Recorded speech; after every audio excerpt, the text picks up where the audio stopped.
Hard hat's all about showing up to play hard, doing what it takes to win. If you want to cement legacy, win another. He's your third center. You don't want to pump him up too much, but it's hard not to. This is maybe the most I've ever agreed with you.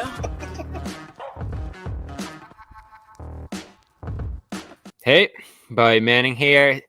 James Edwards alongside as we do a Sunday edition of the Garden Report between games here. Do we have an injury report, James, as we record this here for the Knicks? The cat is not on the injury report. Nobody's on it. Yeah. Yeah, so we'll start off with Cat there. I know you were over at practice today. Everyone saw the video of him during game 3 saying he broke it, which I think people thought his hand, or I guess it was his finger, and he didn't really want to talk about it. Did you guys hear from him today or see him today? No, he's whenever he's injured, he says it is what it is. So he's not very forthcoming with stuff. It sounds like he's been fine. He injured his thumb earlier in the season. Is this the same thumb? I think this one is different. I don't think this one's his thumb. I think this one's his finger. If you look closely, I forget which finger it is, but he has like a wrap at the top of it, and he played with it, if I'm not mistaken. So, different finger, but yeah, it doesn't sound like it's too concerning, or at least not concerning enough for him to miss any action. So, Celtics win game 3 pretty convincingly here. This wasn't much of a contest yesterday. Yeah. Knicks led 2-0. Obviously, they win that game. The series is pretty much over at this point. So we're in this weird place right now in this series where the Celtics are still in a hole, but they've led by 20 in every game here. They led by 30 in this game. Yeah. And then you look at the New York side, and they're up. Celtics still have to win 3 out of 4, whatever it is here at this point. And so it almost feels like the series is deadlocked now. Like if the Celtics are able to tie this thing up in New York tomorrow, they'll be in a really good position. Then obviously if the Knicks are able to do it, they'll be in a great position again. But on the whole, I didn't feel too bad. 2-0, given the leads they had. Mm-hmm. I still feel really good about them winning this series despite the small margin for error here. And it feels like beyond the loss for the Knicks, you had this Towns thing go against them and the Mitchell Robinson thing go against them in a big way in this game. So even though it's still 2-1, it feels like things swayed against the Knicks so much. And I know that's kind of the gist of what you wrote about yesterday a little bit, is that it was kind of like a lost opportunity for the Knicks. Yeah, no, I thought everybody went into it saying the Celtics, it's a must-win game. Well, yeah, of course. But also for the Knicks, 3-0 suggests that they're going to win the series, right? Nobody's ever lost a series up 3-0. And it's not so much that they lost, right? Like, it's the defending NBA champions. It's Boston. It's a team that's given them a fit every time they faced them. But it's the fact that they didn't come out with any urgency. And Tibbs talked about that. Yeah, for sure. And I thought they did miss some easy shots to start. And Tibbs thought that didn't maybe impact the way they played defensively. There's obviously some defensive miscues from the group in general, but Boston, I also thought, missed some easy shots to start the game. Tatum struggled with layups. There's just been some weird stuff in this series. And, yeah, I think when you're the Knicks, you have a fan base that's so hungry and so eager to, like, have something to celebrate in their own backyard. That opportunity last night, being able to set the tone, is something that they needed to do. Boston was the one that was rattled. For all we knew, Boston was in its own head until they started seeing shots fall.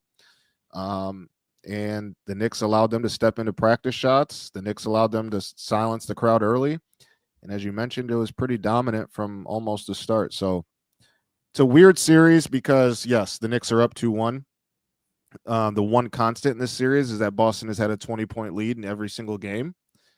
And it's kind of hard to me, you look at those 20-point leads, and that suggests a little bit more of the gap between the two teams, right? But New York has been so resilient, specifically in this postseason, that if they can hang around and Boston doesn't kind of play with the arrogance I thought they played with in game 1 and 2. Like, to me, that there was even a play in game 3, and I think Missoula said something to Jaylen Brown. They were in transition, and Jaylen's in the corner with Cat on him, and he, like, does some, like, skip to my loose style dribbling. Like, he had an open 3 when he caught it, decided against it because he probably didn't feel comfortable in where they were at with the game and what had happened the previous 2 games. And then he ends up taking like some street ball dribbling in the corner and then pulls up.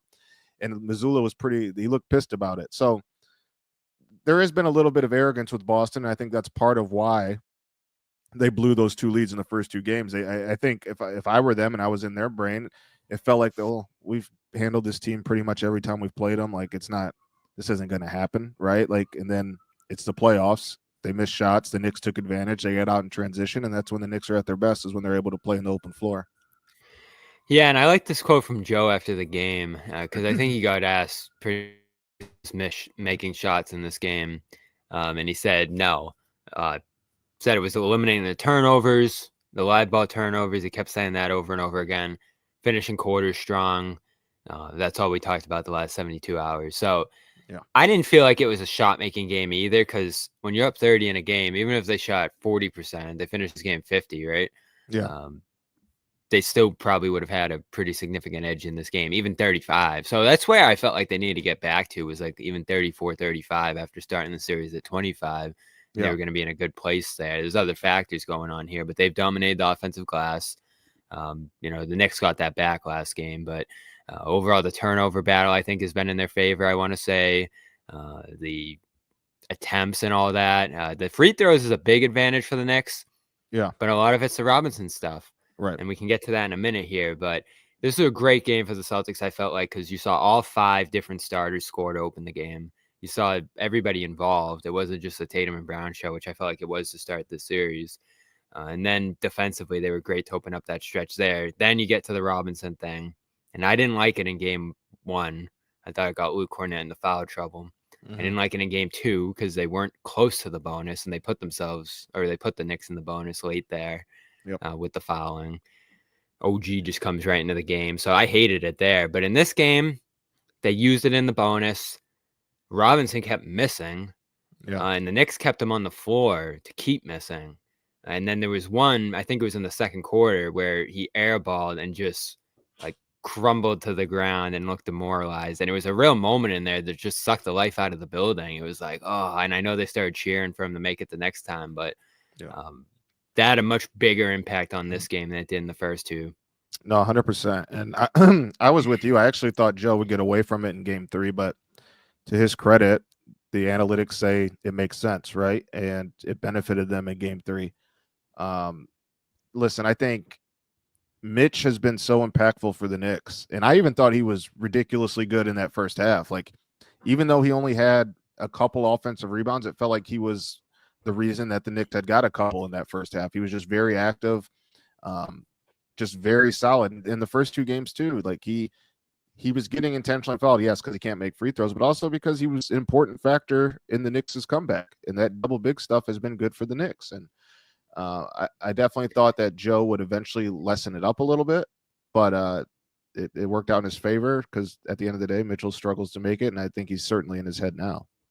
So what can they do about that? Do they just keep sending him there? Do you hope that as he keeps going to the line, he'll gain some rhythm? He did hit 3. It's funny to think that 3 of 6 was some progress later in this game, but he did hit 3 of 6 at one point. Yeah. I know he's been at the free throw line in practice probably all day the last couple of days trying to get that thing right, but it's bad. I don't think I've ever seen a player in my time covering the league look that bad up there, where there's a couple air balls where it's just bouncing off all the different sides of the rim. There's really no rotation or rhythm to it. He's just kind of tossing it up at the rim, and it's a disaster. I didn't realize that, because he's been out for so long, between this year and last year, and I don't know if other teams have done this to him. The Pistons did it in the playoffs, but he shot 65%, which for him is really good from the time he came back to the end of the regular season. Again, small sample size, 17 games, but it felt like he had made improvement there. Like, this was a guy that was shooting in the 40s for most of his career. But the Pistons did pull it out against them. And I figured that Boston, seeing that Detroit had a little bit of success with it, that Boston might try to do it too. But yeah, I mean, the only thing I think that that they could do, and I'm not sure, I don't think they do this, is start them. Start the double bigs. I don't think they do that, but if you feel like Robinson's impact is the difference in getting off to better starts, or you just like when he's on the floor more, and this team has obviously gotten off to slow starts to halves throughout this season in various points, like, that's one solution. I don't think he does that, but that's kind of the only solution that makes sense other than Mitchell just making his free throws. Yeah, and that's tough because Hart's been playing well. You He led has them in been. scoring in game 2, and he's just found cracks in the Celtics defense at times. And that's the problem for New York right now, beyond the Mitch thing, finding consistent offense. The big problems I saw from the first 2 games was their inability to get Towns threes, which might be the top 3 most dangerous thing in their arsenal there, alongside Brunson and something else potentially there. That not being a factor at all in those 2 games, I think, was encouraging for Boston. Brunson mostly has shot inefficiently in this series. No, Other than OG, an OG in the game 1 and Hart in the game 2, they've mostly limited the other guys, including Bridges. So, like, this Knicks offensive struggle is kind of carried throughout the series so far. Yeah, I think one thing I think Knicks fans have held out hope for is, well, we're up 2-1 and the offense hasn't played well yet. That is correct. But I do think it's important to remember the reason it's probably not playing well is it struggled all year against top 10 defenses. The offense wasn't really great against Detroit. Brunson is just insane and an amazing player, and it made it look a little bit better than the process was. Cat had some good games in there, but in whole, they've maybe had one really good offensive game in this playoffs. But I think what's important to remember is, yes, this offense was ranked very highly at the end of the regular season. But like I said, when they go against kind of elite defenses like Detroit and Boston that they do struggle. And I think it's a credit to Boston and how they play defensively. Like if you look at, I understand saying the Knicks have not had a good offensive game. Yes, they have not. But also, they've played Boston 7 times now and have only shot above 47% one time in those games. That's a testament to Boston defensively, right? Like I think that tells the story more so than the Knicks just haven't gotten going yet. Like they struggle to score against these type of teams, and Boston is one of the best defensive teams in the league. And the Knicks are inconsistent defensively, but when they're on, the offense really pops because they're able to get out in transition. They're able to play fast. They're able to get Cat as a trailer. OG's able to get in transition. But you can't play fast if you can't get stops, and you can't play fast if you don't rebound well. And they've struggled with both of those things for the majority of this series. And, that's something they have to – it starts defensively with this group. Yeah, and the Celtics sped things up in this game, which hurt them. There's one play early. Pritchard got up ahead of everybody. He shot a quick 3. White was right there for the putback. So still timely offensive rebounds for Boston. I know they had less than the Knicks did in this game, but I feel like most of them led to points or good looks. I think a lot of them came during that run to get out to 20. Yeah, so and that's just stuff that stops your ability to dig into that deficit too if you're the Knicks. And the Celtics, on their end of things, the biggest takeaway I had from this game is even though they weren't amazing offensively in the second half themselves, they just sprinkled in a free throw or a putback or just all these little things to break up the run. Like their offensive process hasn't been amazing either in this series. Yeah. But you can't go 14 straight possessions like they did or 14 straight shots like they did in game 2. Squandering a lead like you just got to find little opportunities to put at least a point on the board. There was even one play with Porzingis posting up Bridges where he didn't score, wasn't close to it, but got fouled, split the free throws, and it's like, okay, 20 goes to 21 at that point. Right. And that's the closest the Knicks got in the second half, right? 20. I think that's right. Yeah, and that kind of goes to your point. It's like it was the perfect storm for the Knicks in the first 2 games where everything was going wrong for Boston and New York was doing everything right when they made their runs. Well, in game 3, Boston did leave the door open for a second. I think it got down to 20 or 17. I can't remember at some point, and Mazzulla called a timeout. He was quick with the timeouts. Quick with the timeouts. You could tell he was over the shit. And but the difference in game 3 was that the Knicks weren't as sharp. What you saw in game 1 and 2 was them taking advantage of the opportunities Boston was giving them. But if you looked last night, they sprinkled in some turnovers. They sprinkled in some missed shots. Like it wasn't the perfect storm. And that's why you can't get yourself down by 20. That's the key thing there. But yeah, I agree with you with Boston. I think the one thing that surprised me, and if the Knicks end up winning this series, I think this ends up being a big reason why, Brown and Tatum isolation ball has been pretty horrendous. Like Why do you think? I don't understand why Tatum like can't get past Cat. or he's- Brunson. or he's like choosing a lot not of these to. guys. It's fascinating to watch how he just is settling. I don't even want to say he looks a step slow. The handle, and again, I know he has an injured wrist, but the handle looks messy. Obviously, Jaylen Brown's not a great ball handler, right? And he's using his strength a little bit more, and he's getting a little bit more opportunities. But even him, he's like, when he's posting up, he's like turning into a double, like just so nonchalantly at times, and there's bad turnovers. But Tatum not being able to get past Cat and Brunson consistently has been like, what is going on with these guys? And I almost think that like, if that's not going to change, like Mazzulla, the biggest thing that the Celtics have over the next week, we talk about the 3-point shooting, we talk about the defense, but what separates these two teams is having multiple guys who can get into the paint off the dribble. Like they have 5 guys that can do that. That's an Achilles heel of the Knicks. But I would almost run like have Pritchard and Holiday and White more like paint touches, and you have Tatum and Brown out as a kickout. I agree. If they're not going to be able to like get past these matchups, because it's been pretty ugly to watch those two try to dribble past those guys. And Holiday too. I thought he had a nice kick out from the post. Yep. He had a couple of rolls that he passed out of, and it just allowed them to go inside out a little more and create some more rhythm threes for themselves. And I didn't get caught up in the 63s in game 1 or talks of them settling. To me, it's just, what do those threes look like? Where are they coming from? Is there some rhythm to these possessions? Game 1, I thought they had out of those 60, half of them were tough or bad, looking back on them. Step backs, shots that other coaches that Tibbs would want the team to take. For sure. And it was interesting to hear the Knicks say, we don't want 63s after that. And they cut it down, it looks like, the last couple of games here. But Celtics have been able to get that efficiency back there. And it is probably one of 3 things I'm concerned about with the Celtics right now still.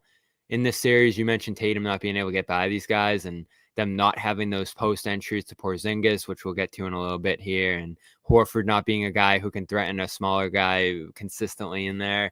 They don't have access to the basket. And I know that's the Knicks thing, right? Take away the basket, take away the paint. Yeah.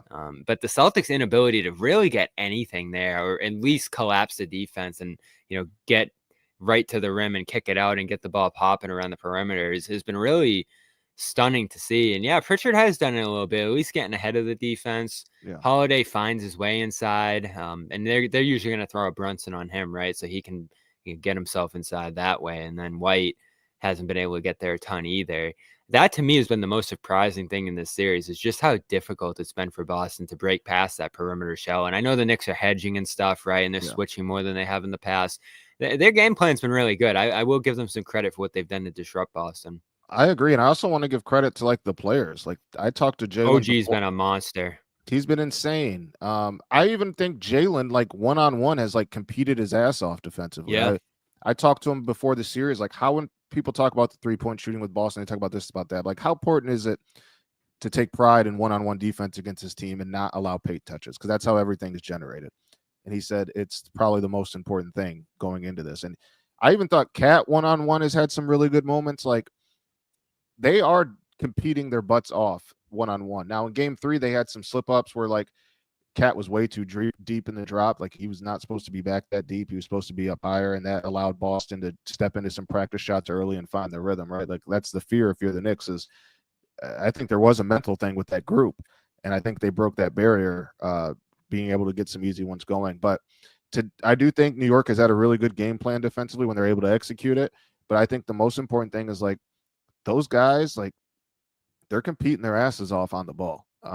And to their credit, that's half the battle going against Boston is just making them work.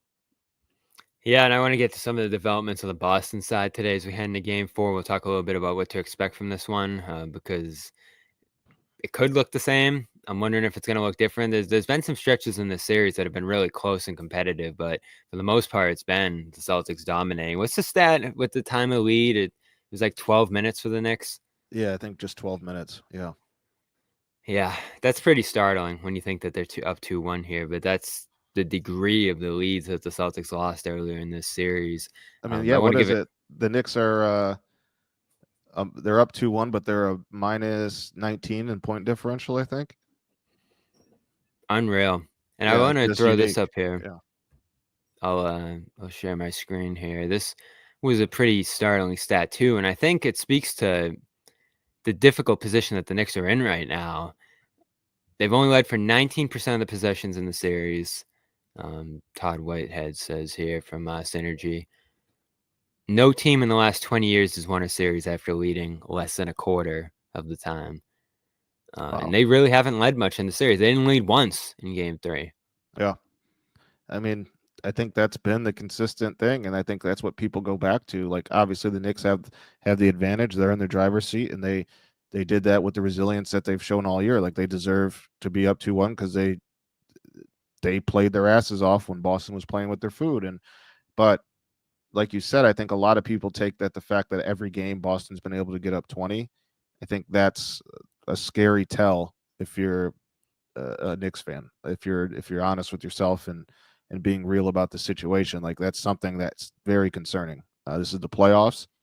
You shouldn't be down 20 in every game. Yeah, and they have been, and that gives me confidence in the Celtics, but there are still a few concerns on that Boston side. We'll get to them in just a second here. I want to give a shout out to Prize Picks, our official sponsor here on the Garden Report. And there's a lot going on over on Prize Picks right now. All the stars are in action every night. Too late today to go over and take Jokic, and they had a rough offensive game today, I believe, as they're about to go down to the Thunder, and that series has head into 2-2 at this point, I believe, unless things swung there late. Now, it swung a little bit, but 25 for Shea. Jokic ended up with 27, 13, and 3. So, I always go over to Prize Picks, see what guys are projected to score, see how many rebounds they're expected to get, assists. All that's available over on the app every night, and you just pick 2 or more players, pick more or less on their stat projections. You have your daily fantasy team over there with a shot to win up to 1,000 times your cash. Run your game all season long on Prize Picks. It's playoff time, and it's now or never, so don't miss out on the Prize Picks action right now. And one thing they got going on right now that I love as well is the trip to the chip sweepstakes, where you can get you and a +1 trip to the championship in basketball here.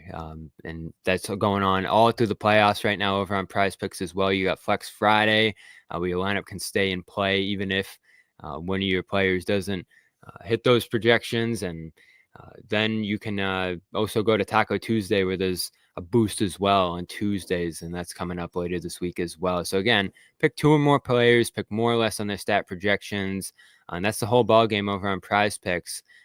The best place to play daily fantasy sports. Win up to 2,000 times your cash today over on Prize Picks just by picking points, rebounds, assists, more or less on all of those.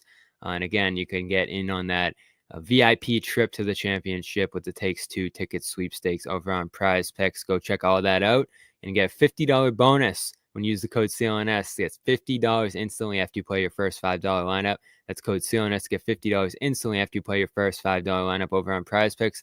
Prize Picks, run your game. So let's get into some of those developments, James. I don't know what you make of this Porzingis thing. I thought he looked a little better in this game. Yeah. Doesn't make a shot. Got to the free throw line a little bit. Grabs rebounds, blocked 3 shots, which were big plays, especially the Towns ones late.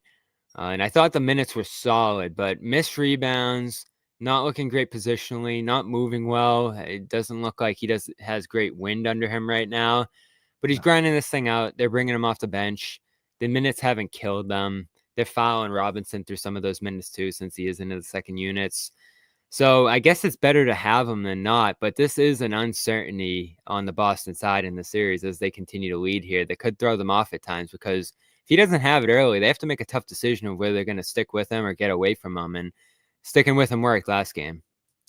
Yeah, it is a weird predicament. I hope it sounds like they were able to diagnose it. I was thinking it was odd for a while. Like, I feel like every time I tune into the Celtics, it's like, oh, Porzingis is warming up. Oh, he's sick. And I'm like, why is he always sick? Like, what is going on? And remember that New York one earlier? And was that yeah. April? The one you missed? Yep, he missed that. He warmed up and then he just didn't play. And it's been it feels like it's been a couple instances. So I hope. Oh, no. He played in that one because he had the 8 threes. It was another. He MSG played in game overtime, but there was he did miss a game because he was sick, I thought, this year. At MSG, yeah. So that must have been a February one. That sounds right. That sounds better. I mean, listen, I hope he's okay. To his credit, like he is out there grinding, and I think it is beneficial just for him to, like, if he's able to just like go up and down, like his floor spacing is impactful. Like I was curious if Missoula would match his minutes with Robinson's just to get Robinson away from the basket. They happened to come in at the same time last game. Somebody alerted me that Robinson or that Porzingis was there first and then Robinson came, I believe. So I don't think it was exactly like matching, but I was curious if they would just do that to get Mitchell away from the basket. I mean, listen, 3 block shots is nothing to sneeze at. Those were, like you said, they were important plays. I think obviously, and from a Knicks perspective, it's I'm sure they're happy that Porzingis is not looking like Porzingis. He lit them up at the end of the regular season. Just gives them more of a dynamic, but it's I don't think he's like hurting the Celtics right now. I don't think he's exactly punishing the Knicks, but if he can go, he can go. And I thought he did look a little bit better in Game 3. Yeah, for sure. Just a little better. 5 more minutes. That's helpful. He only got to 13 in that game too. And that's where he looked really bad in that one. And you had to get away from him quicker in that situation. Now the rebounding's a little bit of a problem there with him. And I think that's where the Knicks generate a lot of that offensive rebounding advantage in this game, but it didn't really make a mark ever. I don't think it was a major factor in that game, the offensive rebounding edge that the Knicks built, because they just weren't scoring enough points off of them. Yeah. So that's not an area where the Knicks, I think, are going to be able to change the series unless they can figure out a way to have Robinson out there more comfortably. And I do like your starting lineup idea with him because I think it's just harder if you're the Celtics to give up fouls with your starters because you don't want those guys in foul trouble later in the game. And that's one of many. And you're further from the bonus, right? So I guess exactly. You can't do that's the main thing. Yeah. That's why you said that, huh? Yeah, I like that idea a lot. I don't think, again, I'm not sure I would even do it. You asked, like, what can you do to salvage it? And that's the only thing that comes to mind. And I think when you're this thin as a team and you're just relying on 6 guys effectively, you do have to make sure all of them are, most involved as they can be here. And that was the problem last game, is that he just wasn't involved consistently enough because the fouling was so persistent on that Boston side. So, yeah, I think that's the move, right? Moving away from the bonus. Yeah, and so maybe he's the first sub and it's quicker. I'd be curious to see how they handle it because he has been impactful most of this playoffs. And again, if Missoula wouldn't be doing this if the guy wasn't positively impacting it and helping the Knicks. If he was just out there if he was just out there, they wouldn't waste the fouls. Yeah, definitely. And then it looks like another addition on the Boston side potentially here. Sam Hauser's upgrade to questionable, and he wasn't a big part of that first game. Wasn't a big part of the first round either, but it is someone that the Knicks have to contend with a little bit now, and maybe allows the Celtics to play deeper into the lineups, different kind of lineups too, potentially here. He sprained that ankle pretty badly in the game 1, so I wonder how much this is just going to be having him active if they really need him, and how much of it actually is going to be him getting involved here, because he didn't play in the first half of game 1. He missed some threes badly in the second half. 3 minutes, where he missed the 2 threes and then just got a little lost in rotation, closed out late and turned that ankle on the foul on OG there. So to me, big picture is important for the Celtics winning a championship because I thought he was a significant part of their run last year, especially into the finals. But he's been a small footnote so far, especially in this series. So I'm curious to see, especially after the Celtics didn't play him much in that first game, whether he factors into this thing at all. Yeah, I'm curious too. I mean, at the end of the day, it's just another shooter the Knicks would have to worry about. But I mean, his minutes were not very good in game 1, as you mentioned. So I'm curious to see what happens there. The Knicks are still healthy. Obviously, there's guys are banged up, or how's Towns' finger. Jalen's been playing on a recently recovered ankle for quite some time. He tweaked it a few times in the Detroit series, has been relatively good against Boston, or at least appears to be. OG had a full leg sleeve on yesterday, which is unique for him. So, yeah, I mean, listen, all the talk about the Tibbs minute stuff, and his teams is the healthiest of any of the teams left in the playoffs. Well, not the healthiest, but they're up there with as healthy as any team in the playoffs. Holiday's got some stuff going on too right now with his sleeve there, the hamstring. But he's played great in this series. I feel like he's been the most underrated player in the series on either side. The defense he's played on Towns, it's been fun watching him and Josh Hart. I love watching him and Josh Hart just do the same thing to one, like just they have such a great respect for one another, and it's like it's just so when you watch those guys play, it's just like those are the type of guys. Did that, they like, play have to win together in New championships. Orleans? I think they did. Yes, they played That together in makes New sense, Orleans. man. Yep. Yeah, because I remember Josh saying after game one, like, I wanted this series. I wanted to go up against Drew. And I was like, Yeah. why? But now that makes sense to me. Yeah. Yeah, so that's another underlying storyline in the series. The home court thing, like, what is going on with this around the playoffs this year where no one's winning at home? That's another thing going on. I know the Knicks, did they win a game at home in the first round? Just Like, one. they won Detroit one. won. Detroit won both of its games, 2 of the 3 in the Garden. I have a theory on that. Yeah, what is it? I just think that it's not like profound. I'm sure other people have said it. But I think there's more of an anxiety for the home team. You're in front of your fans. They're expecting like you to bring it home for them, especially in New York, like where the fans are they're starved for a winner. Like they really just want to root on their basketball team and see their basketball team succeed. And in Boston, it was very clear that they were living and dying on every shot in that crowd too. Like it was like, And then Brunson starts falling, and they're like, "Oh man, here we go." You can just feel the energy when you're the home team. Like it's almost like you're disappointing, like your dad almost. Like you can feel, you know what I mean? Like it's like it's you can feel that. I think that's like a thing. I don't know why it's like showing itself so much more this playoffs, but I certainly it does feel like that in the arena, like almost like a level of disappointment from those in attendance when things aren't going well. You can hear the gasps. I agree with that. Celtics were better on the road all year, and then almost Yeah. tied the all-time road record, and had numerous letdowns at home, including these first 2 games. So they went 3-0 in the first round. Wasn't a huge problem. They had more trouble in Orlando going down there. So that's recent here, that development compared to the first round.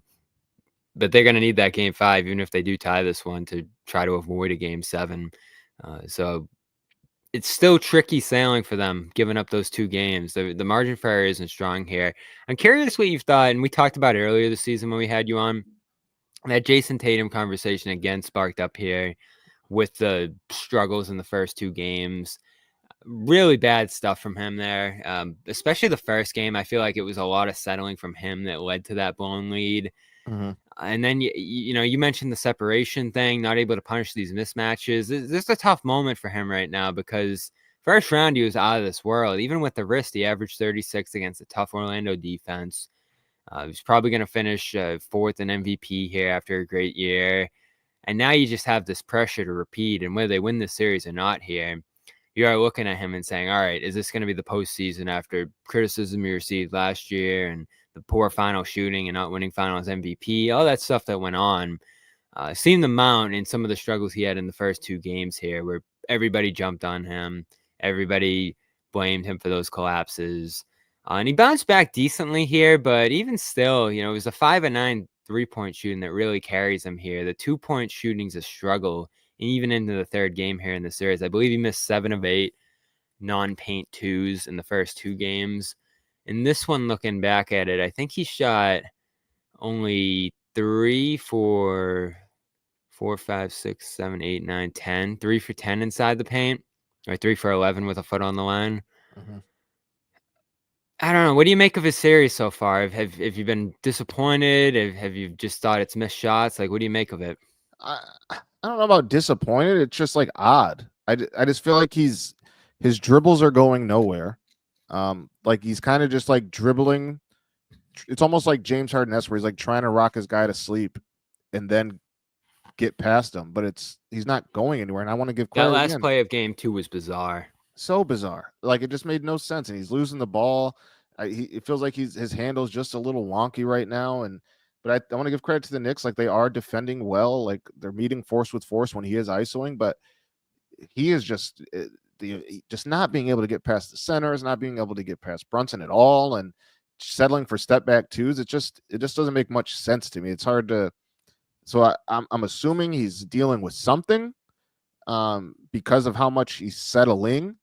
But yeah, like when you make 3s, like it makes it look a lot better. And I think he's doing everything else well, except the inability to kind of create separation when it comes to inside the arc. But I mean, he's defended well. He's rebounded well. He's gotten his teammates involved. I think Tatum gets a lot of hate, and I don't really understand it. But he's just a good all around basketball player. Yeah, I know you've always liked him, and Yeah. I'm generally favorable toward him. But there are stretches, particularly with the shot selection, where you're just like, oh, Yes. that's not ideal there. And Yeah. I do wish I could find some ways to get him close to the basket more consistently in this series in particular. But for some reason, he just hasn't been able to access that area. I know the Knicks drop and do all that different stuff. It's been tough for them against that defense. But craziest thing is game 2, they put OG on him. I think over 30 possessions or so, he gets one shot off against them. OG was incredible. Yeah, he was a menace. Yeah. So the stuff, and I like their variety defensively, right? Like they'll switch for a little bit. They'll have Bridges and OG hedging a little bit on either side of Tatum when he's trying to line up Brunson on the perimeter there. It feels like they're collapsing out of the corners a little bit too. There's just some good stuff there. And I feel like they've almost borrowed some of the stuff Orlando did well against them. So books out a little bit on how to slow this team. You take away the 3, you really make it difficult for them to get to the basket. And if you do those 2 things, they're sort of just tossing up tough shots from the 2-point land. And Brown and Tatum can be a little bit liable to get stuck in that area and toss up some really difficult shots. Yeah. I thought Brown, the first 2 games specifically, like even in game 2 when he had 17.5, I'm like, I didn't watch this and think Jaylen Brown played very well. Just some horrendous shot selection. Like there was him having Brunson in front of him in transition and just pulling up for 3. It's very odd stuff from those 2 that, again, kind of feels a little like I don't think they're intentionally like playing arrogant. I just think that the results during the regular season and how they've handled the Knicks like allows them not to play with the urgency all the time that they need to at this level of NBA basketball. So them being, I described it like this coming out of this series of, midway through the series right now.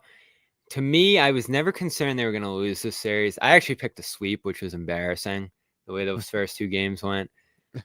And I've heard it certainly here. But now that I see it going in this other direction, like it could be Celtics in 6, the way that it's progressed here and the way that they've had to adjust some stuff. But regardless, I don't think they're going to lose this series. Whether they win it or not, though, 2 straight series of offensive struggles for them, relying on the 3 more than seemingly last year. This Porzingis development here. I'm high on the Thunder, and I have been all year, and I feel like there's like these screaming stats that are just saying they're going to win the championship here.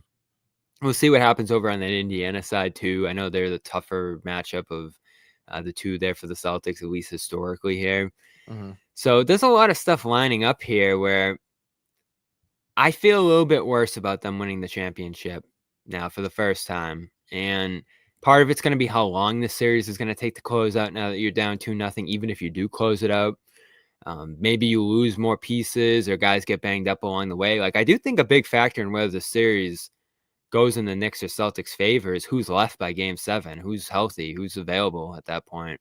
Yeah. And that could swing things in either direction. But even if you scrap by and take some losses if you're the Celtics along the way, that just puts you in an even more difficult position next round and then certainly the round after that. And I'm still torn too because obviously the Thunder are tied 2-2. They're in a little bit of trouble themselves. Yeah. Minnesota doesn't look outstanding even though they're getting that Curry break. So I guess you could still look at the Celtics roster and say they have the best roster left on paper and the best path to the championship potentially here. But they are still down in the series. They've suffered some losses, some illnesses, some weird developments here. And so my big takeaway right now through 3 games of the series is Celtics going to win this series, but I don't feel great about them winning a championship anymore. Yeah, I think that's fair. And I know that there are people in both Boston and New York that don't really fear Cleveland the way that maybe their record warrants it. I really like Cleveland. Like I actually think they're banged up bad right now, though. They are, but I thought they looked good. Like they dominated the Pacers in game 3. Donovan Mitchell is just a tremendous playoff performer. And they play so fast. They get up so many threes. They have so many accurate 3-point shooters. And they're the one of a couple teams that can match Boston's depth. Like they have guys that they can put out there. I like the way Cleveland plays.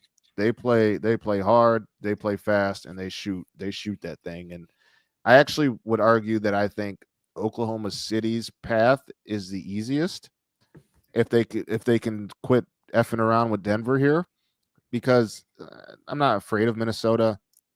Curry, we don't know. The hamstrings are tricky. Like, you don't know if Curry's back in a week or not, or when he's back, or if it flares back up. I just think the other side of that bracket isn't too intimidating.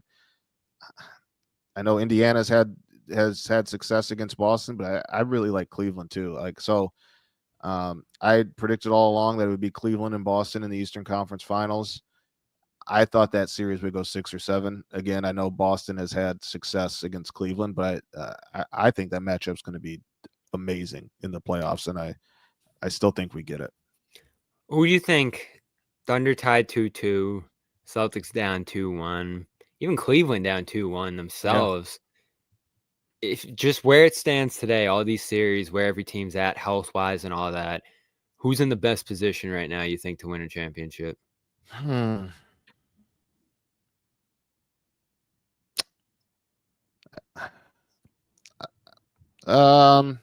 That's tough because Boston is down in the series, right?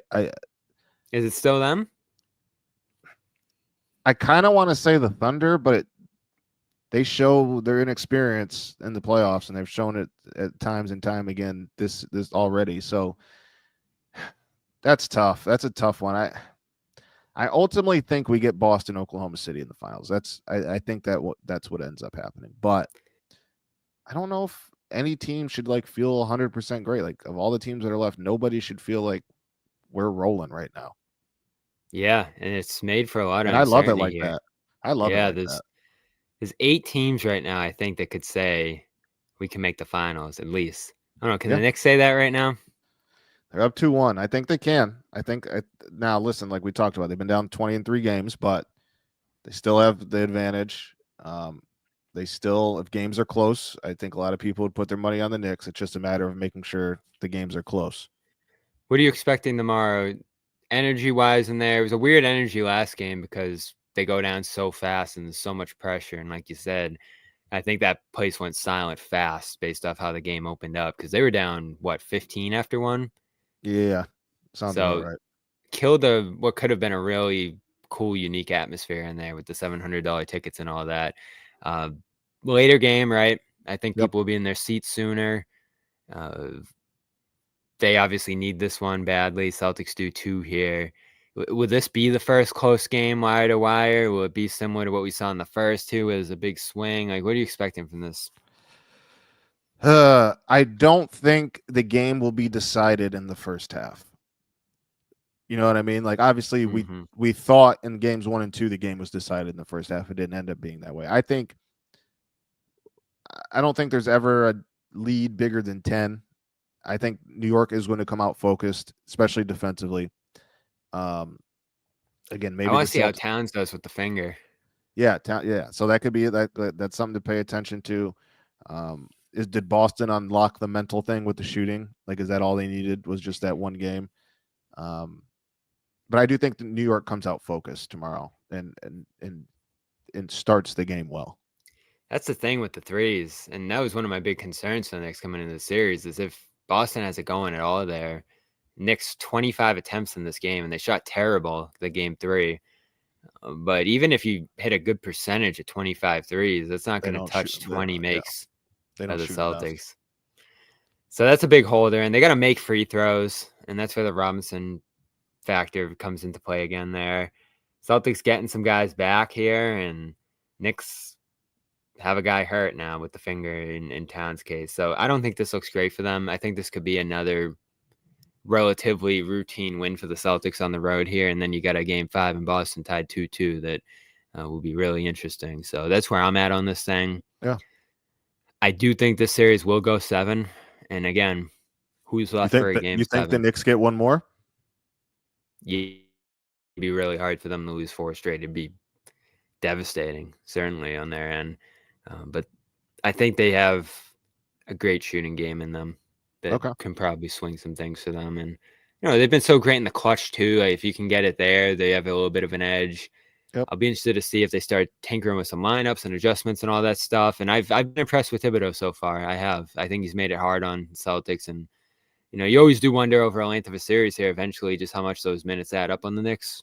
Yeah. Which is why I go back to that whole thing there. But I don't know.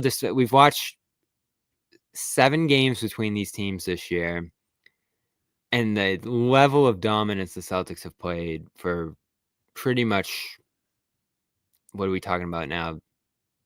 3 of them, whether it's not even close. 2 where it's close and the Celtics still win. Or like they didn't win the playoff ones here, but 1 where it's still close and the Celtics still win. Yeah. No, They just have this matchup, it feels like. And it goes back to what I was saying. Like Boston. But are they serious? Are they serious? Yeah. Like once they're back in a comfortable position, once it starts coming to them a little bit easier, once the shots are falling again, like do they just start to relax? It was a disgrace what they did in Boston. Like to do it once is one thing. To do it the exact same way the next night, win that. And I know you get one more game for there, but the margin's still slim for them there after that. They cannot do that kind of stuff again. Yeah, that was bad. And I felt like arrogance was the only way to describe it. It just felt like, oh, we've beaten this team before. We're up 20. Like we don't have to be focused.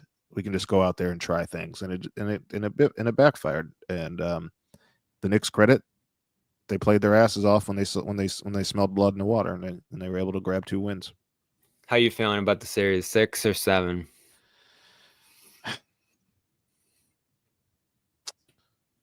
Man, it's tough. I would really like to answer that after tomorrow. Okay. If the Celtics win convincingly, I think it's over in 6. That would be unbelievable. I think it would be over in 6 if they win convincingly. Because I do think that they woke up and New York picked a bad day to have very kind of lenient defense and allow the Celtics to find that mental edge again in terms of shooting the ball. Yeah, I mean, I talked to an analyst I really respect yesterday who felt really good about Celtics in 6 and feel good about it too, but it's almost like a sweep. It's like a backdoor sweep there where you just have to rattle off 4 in a row, and that is hard to imagine with some travel and some back and forth there. Every other day, the series is going to start going every other day again. There's a lot of stuff that could happen here, but right now the developments are in the Celtics' favor. As I mentioned earlier, Sam Hauser upgraded to questionable. Karl Towns is not on the injury report, you said, James, right? Yeah, so he's going to go in this thing. Porzingis is a go as well. After the illness that left him in some question earlier this series. And it is going to be at 7:30 tomorrow. We will have coverage there from Madison Square Garden here in New York. Show some love to our sponsors, Prize Picks, that allow us to cover games like this on the road, this entire Celtics postseason run as long as it goes here. Show James some love over at The Athletic. Subscribe, read his stuff. He's one of the best beat writers in this league. Always enjoy talking to you, James. And we'll see you over at MSG tomorrow. Yes, sir. Thanks for having me. All right, everybody. We will be at shoot-around tomorrow morning as well, so we'll have some updates from that. And then, as always, post-game here on CLNS Media and Celtics All Access. But that's it for today. For James, I'm Bobby Manning. We will talk to you tomorrow. Peace. No one's sneaking a vegan brownie by me, I'll tell you that. Okay, you know what, John? We're going to do it. You have to feel that way too, Bobby. I have to feel that way. Let's Yeah. slide Al over and make Luke your first center. Bobby, we gave you Luke hour early. We're not going to end this on a damn conversation about Luke